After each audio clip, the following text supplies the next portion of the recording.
അല്ലാഹുവിന്റെ പ്രവാചകൻ സല്ലല്ലാഹു അലൈഹി വസല്ലമ തങ്ങള് സഅലബത്ത് ഇബ്നു അബ്ദുറഹ്മാൻ എന്ന് പറയുന്ന ഒരു ചെറുപ്പക്കാരനായ സ്വഹാബിയുണ്ടല്ലോ. സഅലബത്ത് ഇബ്നു അബ്ദുറഹ്മാൻ എന്ന് പറയുന്ന ഒരു ചെറുപ്പക്കാരനായ സഹാബി. ആ സഹാബി അല്ലാഹുവിന്റെ റസൂൽ സല്ലല്ലാഹു അലൈഹി വസല്ലമ തങ്ങൾ വിളിച്ചപ്പോൾ പള്ളിയിലെ ഉസ്താദന്മാര് പറയണ്ട, മോനെ ആ വീട്ടിൽ പോയിട്ട് ഇത്തിരി ചായ വാങ്ങിയിട്ട് വാ, അല്ലെങ്കിൽ പ്രസിഡന്റിന്റെ വീട്ടിൽ വരെ പോയി എന്തെങ്കിലും ഒരു കാര്യത്തിന് ഇങ്ങനെ പറഞ്ഞു വിടുന്നത് പോലെ റസൂലുള്ളാഹി സ്വല്ലല്ലാഹു അലൈഹി വസല്ലമ തങ്ങൾ സഅലബത്ത് ഇബ്നു അബ്ദുറഹ്മാൻ എന്ന് പറയുന്ന ചെറുപ്പക്കാരനായ ഒരു സഹാബിയോട് പറഞ്ഞു, ആ അൻസാരിയായ സഹാബിയുടെ വീട്ടിൽ എന്തോ ഒരു ആവശ്യത്തിന് പറഞ്ഞു വിട്ടു. എന്തോ ഒരു ആവശ്യത്തിന് വേണ്ടി ആ സഹാബിയുടെ വീട്ടിലേക്ക് പറഞ്ഞു വിട്ടു. ഈ ചെറുപ്പക്കാരൻ ആ സഹാബിയുടെ വീട്ടിൽ ചെന്നപ്പോ സഹാബി എവിടോ പോയി. ആ സഹാബി വീട്ടിലില്ല. നോക്കുമ്പോ ആ സഹാബിയുടെ ഭാര്യ കുളിച്ചുകൊണ്ടിരിക്കുക. ആ സഹാബിയുടെ ഭാര്യ കുളിച്ചുകൊണ്ടിരിക്കുക. ഈ ചെറുപ്പക്കാരൻ എന്ത് ചെയ്ത് കുളിച്ചുകൊണ്ടിരിക്കണണ്ടപ്പോ ഒന്ന് നോക്കി. അതിപ്പോ സ്വാഭാവികമാണല്ലോ. ഒന്ന് നോക്കി, കണ്ണ് താഴ്ത്തി, പിന്നെയും കുളിക്കല്ലേ, അപ്പൊ ഒന്നുകൂടെ അങ്ങ് നോക്കി. ആ ചെറുപ്പക്കാരൻ സഅലബത്ത് ഇബ്നു അബ്ദുറഹ്മാൻ എന്ന് പറയുന്ന ചെറുപ്പക്കാരനുണ്ടല്ലോ, അല്ലാഹുവേ, അൻസാരിയായ സഹാബിയുടെ ഭാര്യ കുളിച്ചുകൊണ്ട് നിൽക്കുകയാണ്. അവിടുന്ന് ആകാംക്ഷയോടുകൂടി ഒന്നാമതൊന്ന് നോക്കിപ്പോയി. നോക്കിക്കഴിഞ്ഞപ്പോൾ പടച്ചവനെ കണ്ണവിടുന്ന് താഴ്ത്തുകയാണ്. പക്ഷേ രണ്ടാമതും ഒന്നുകൂടെ നോക്കുകയാണ്.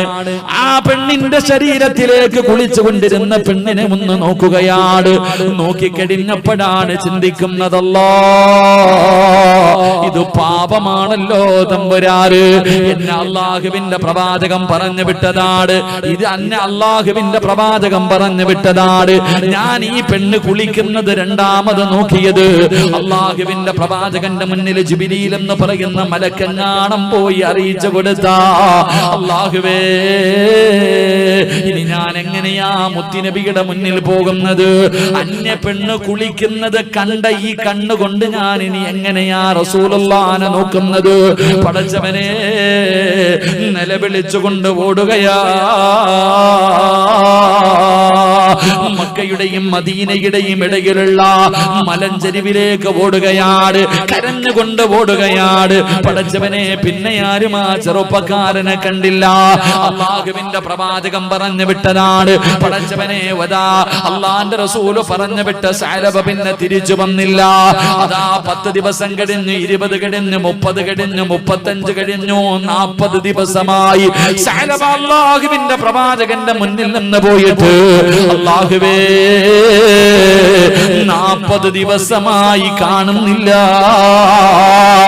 മുത്തുനബി തന്നെ മറന്നുപോയി, അല്ലാഹുവിന്റെ റസൂൽ തന്നെ മറന്നുപോയി. പ്രവാചകന്റെ മുന്നിൽ അതാ വരുന്ന മുഖറബുൽ അംലാഖ് മലക്ക് ജിബ്രീൽ അലൈഹിസ്സലാം അല്ലാഹുവിന്റെ പ്രവാചകന്റെ മുന്നിൽ വരികയാണ്. അല്ലാഹുവിന്റെ റസൂലിന്റെ മുന്നിൽ വരികയാണ്. യാ റസൂലല്ലാഹ്,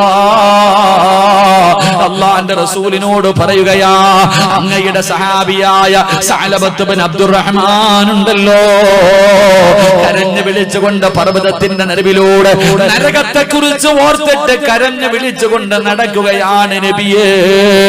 അല്ലാഹു ആ ചെറുപ്പക്കാരന്റെ തൗബ സ്വീകരിച്ചിരിക്കുന്നു നബിയേ. അല്ലാഹുവിന്റെ റസൂലിന് അപ്പോഴാണ് സഅലബയെ ഓർമ്മ വന്നത്. ജിബ്രീൽ വന്ന് പറഞ്ഞു കൊടുക്കുകയാണ്. ജിബ്രീൽ വന്ന് പറഞ്ഞു കൊടുക്കുന്ന രീതിയിൽ പർവ്വതത്തിന്റെ നടുവിലൂടെ നിലവിളിച്ചുകൊണ്ട് ഭ്രാന്തനെ പോലെ മുടിയെല്ലാം ജട പിടിച്ച് പൊട്ടിക്കരഞ്ഞുകൊണ്ട് നിലവിളിച്ചുകൊണ്ട് തൗബ ചെയ്തുകൊണ്ട് നടക്കുകയാണ്. അല്ലാഹുവിന്റെ പ്രവാചകം വിളിക്കുന്നു, ഉമറേ, സൽമാനേ. ഉമർ തങ്ങളെയും സൽമാനിൽ ഫാരിസ് റളിയല്ലാഹു തആല അൻഹു രണ്ട് സ്വഹാബികൾ അല്ലാഹുവിന്റെ റസൂൽ വിളിക്കുകയാണ്. എന്നിട്ട് പറഞ്ഞു, സഅലബത്ത് ഇബ്നു അബ്ദുറഹ്മാൻ എവിടെയുണ്ടെങ്കിലും എന്റെ മുന്നിൽ കൊണ്ടുവരണം. സഅലബാനെ എന്റെ മുന്നിലേക്ക് കൊണ്ടുവരണം. അല്ലാഹുവിന്റെ പ്രവാചകൻ ഇവിടുന്ന് ഓർഡർ ഇടുകയാണ്. ഉമർ തങ്ങളും സൽമാൻ തങ്ങളും തിരഞ്ഞു നടക്കുകയാണ്. പടച്ചവരെ, രണ്ടുപേരും ഇങ്ങനെ രാവിലെ മുതൽ സുബഹി കഴിയുന്നത് മുതൽ തിരയുകയാണ്. സഅലബാനെ കാണുന്നില്ല. അവസാനം തെരഞ്ഞു വൈകുന്നേര സമയമായി. രണ്ടുപേരും ഇങ്ങനെ ഇരിക്കുമ്പോ മലഞ്ചെരുവിലൂടെ റുഫാഖ എന്ന് പറയുന്ന ഒരു ആട്ടിടയനായ മനുഷ്യനുണ്ടല്ലോ, അതാ ആടിനെ മലഞ്ചെരുവിൽ കൊണ്ടുപോയി തീറ്റി കൊടുക്കുന്ന മേച്ച് നടക്കുന്ന റുഫാഖ എന്ന് പറയുന്ന ആട്ടിടയനുണ്ടല്ലോ. ആ മനുഷ്യനെ കാണുമ്പോ ഉമർ തങ്ങൾ അവിടെ നിന്ന് സഅലബത്ത് ബിൻ അബ്ദുറഹ്മാനെ കുറിച്ച് ചോദിക്കുകയാ. ചോദിച്ച ഉടനെ ആട്ടിടയനായ മനുഷ്യൻ പറയുന്നു, ഉമറേ, നരകത്തെ പേടിച്ച് നടക്കുന്ന ഒരു ചെറുപ്പക്കാരനാണോ? നരകത്തിനെ പേടിച്ച് നടക്കുന്ന ഒരു ചെറുപ്പക്കാരനാണോ? എല്ലാ ദിവസവും വൈകുന്നേരമാകുമ്പോ ഞങ്ങളതാ ആട്ടിനെയതാ ഒരു സ്ഥലത്ത് കെട്ടുന്നതിന് വേണ്ടി ആടുകളെ മുഴുവനും വൈകുന്നേര സമയത്ത് എവിടെയെങ്കിലും ഒന്ന് എല്ലാത്തിനും കൂടെ കെട്ടിയിടുമ്പോ ഞങ്ങളൊരു രാത്രിയിൽ കണ്ടു ഒരു ചെറുപ്പക്കാരനെ പർവ്വതത്തിന്റെ മുകളിൽ നിന്ന് നിലവിളിച്ചുകൊണ്ട് ഓടി വരികയാണ്. തലയിലൂടെ മണ്ണ് വാരിയിട്ടിട്ട് ഇവിടെ കിടന്ന് നിലവിളിക്കാറുണ്ട്.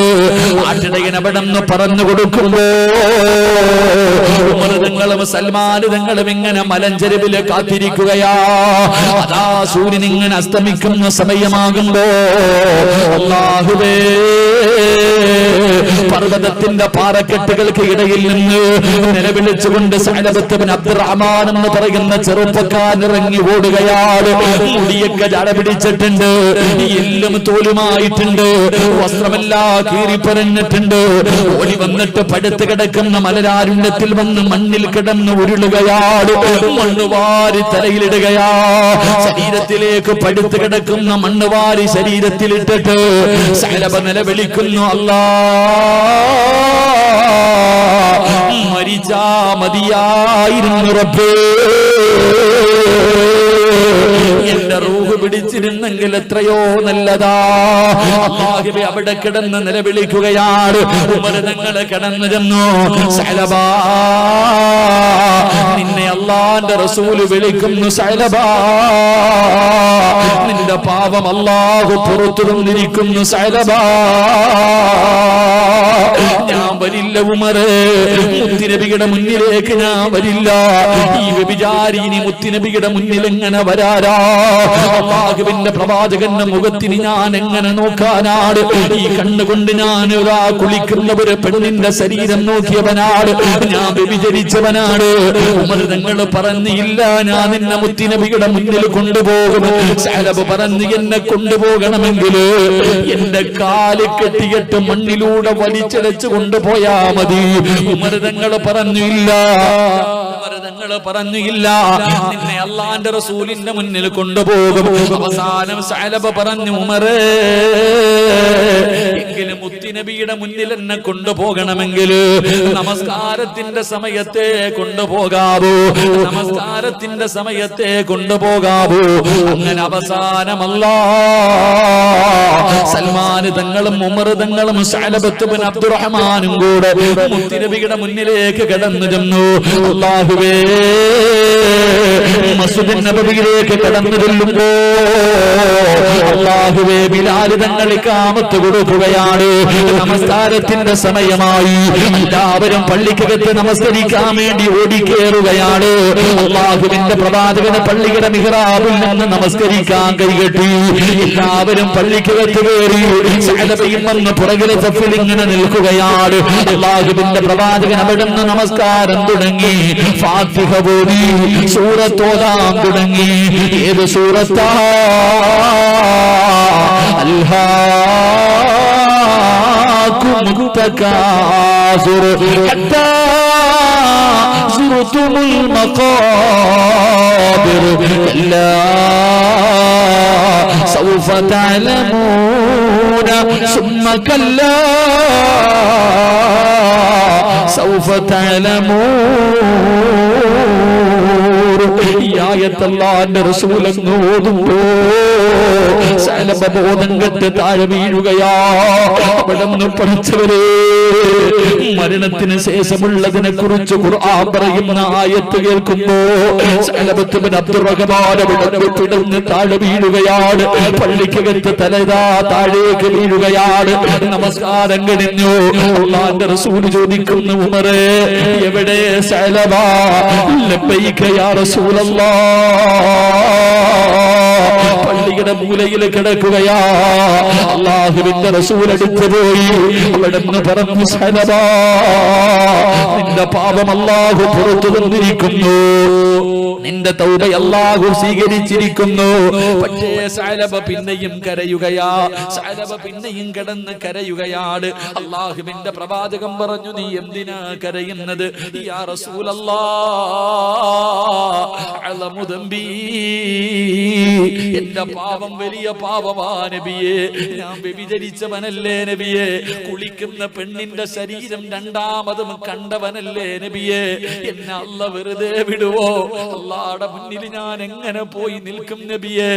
നരകത്തിന്റെ തീയിൽ കിടന്ന് കരിയേണ്ടവനാണല്ലോ. പള്ളിക്കകത്ത് കിടന്ന് നിലവിളിക്കുകയാ. പള്ളിക്കകത്ത് കിടന്ന് നിലവിളിക്കുകയാ. അല്ലാഹുവിന്റെ റസൂൽ പറഞ്ഞു, സഹാബ എടുത്തു വീട്ടിൽ കൊണ്ടുപോ സഹാബ, എടുത്തു വീട്ടിൽ കൊണ്ടുപോ സഹാബ. സഹാബികൾ അവിടെ നിന്ന് പൊക്കിയെടുത്ത് വീടിന്റെ അകത്ത് കൊണ്ടുവച്ചു. സഅലബയുടെ കരച്ചിൽ തീരുന്നില്ല. വീടിന്റെ അകത്ത് കിടന്ന് നിലവിളിക്കുകയാണ്. ഒരു ദിവസമല്ലടാ, അല്ലാഹുവേ, വീടിന്റെ അകത്ത് കിടന്നിട്ട് 8 ദിവസം കിടന്ന് നിലവിളിക്കുകയാ. എന്തിന്റെ പേരിലാ? വ്യഭിചരിച്ചതിന്റെ പേരിലല്ല, കള്ളു കുടിച്ചതിന്റെ പേരിലല്ല, നിസ്കരിക്കാത്തതിന്റെ പേരിലല്ല. അല്ലാഹുവേ, ഒരു പെണ്ണു കുളിച്ചുകൊണ്ടിരുന്നപ്പോ രണ്ടാമതൊന്ന് നോക്കിയതിന്റെ പേരില്, പെങ്ങളെ, ഒരു പെണ്ണ് കുളിച്ചുകൊണ്ടിരുന്നപ്പോ രണ്ടാമതൊന്ന് നോക്കിപ്പോയതിന്റെ പേരില് ഈ ചെറുപ്പക്കാരൻ വീടിന്റെ അകത്ത് കിടന്ന് കരയുകയാ. അല്ലാഹുവേ, 48 ദിവസമാ കരഞ്ഞത്. 40 ദിവസം മലഞ്ചെരിവില്, 8 ദിവസം തന്റെ വീടിന്റെ അകത്ത്. സൽമാന് തങ്ങള് വന്നിട്ട് പറയുന്നു, നബിയേ യാ റസൂലല്ലാഹ്, മുത്തി നബിയേ,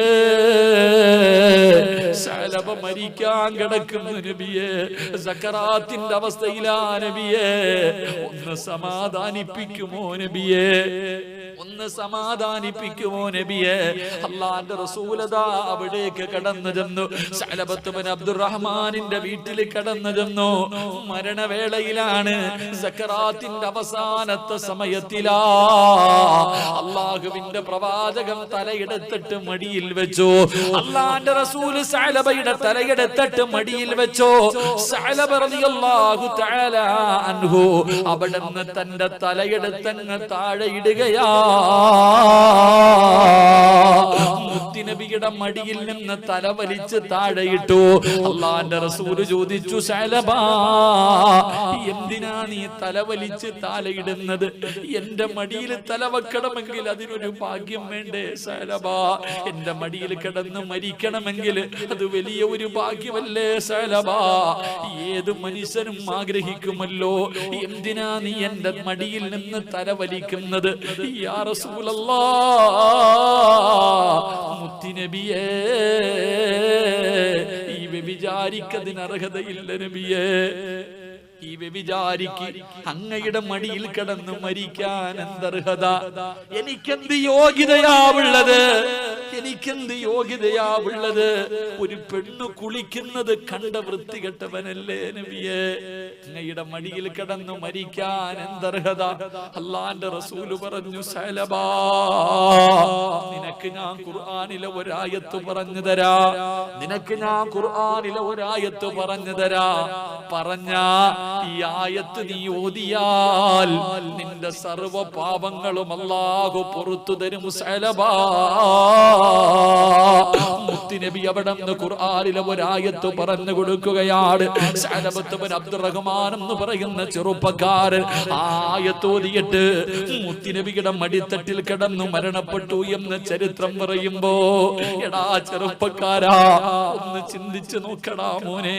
ഒരു പെണ്ണ് കുളിക്കുന്നത് രണ്ടാമതൊന്ന് നോക്കിയതിന്റെ പേരിൽ ഇതുപോലെ അല്ലാഹുവിനെ പേടിച്ച് ഈ ചെറുപ്പക്കാരെ കരഞ്ഞതെങ്കിൽ നീ എത്ര കരയണമടാ ചെറുപ്പക്കാരാ.